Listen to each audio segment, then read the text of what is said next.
بسم اللہ الرحمن الرحیم۔ معصوم اور شریف عورتوں پر الزام لگانے کی سزا۔ ارشاد ربانی ہے، جو لوگ پاک دامن اور بے خبر عورتوں پر تہمت لگاتے ہیں وہ دنیا اور آخرت میں لعنت زدہ لوگ ہیں اور ان کے لیے بہت بڑا عذاب ہے۔ شیطان کا بسیرا کس گھر میں ہوتا ہے؟ رسول اللہ صلی اللہ علیہ وآلہ وسلم نے فرمایا، جب آدمی گھر میں داخل ہوتا ہے اور داخل ہوتے وقت اور کھانا کھاتے وقت اللہ کا ذکر کرتا ہے تو شیطان اپنے ساتھیوں سے کہتا ہے، تمہارے لیے نہ رات گزارنے کی جگہ ہے اور نہ رات کا کھانا ہے۔ اور جب آدمی گھر میں داخل ہوتے وقت اللہ کا ذکر نہیں کرتا تو شیطان کہتا ہے، تمہیں رات گزارنے کی جگہ مل گئی۔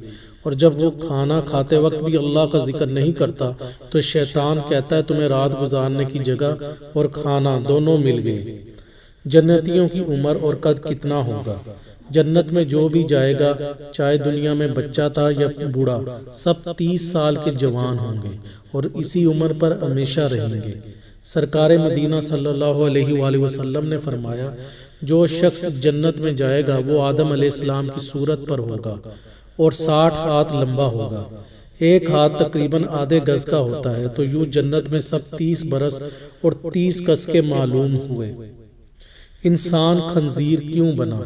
حضرت عبداللہ بن عباس رضی اللہ عنہ فرماتے ہیں کہ لواطت پچھلے مقام میں شہوت پوری کرنے والا کا مرتکب اگر توبہ کیے بغیر مر جائے تو قبر میں خنزیر کی شکل بدل دیا جاتا ہے۔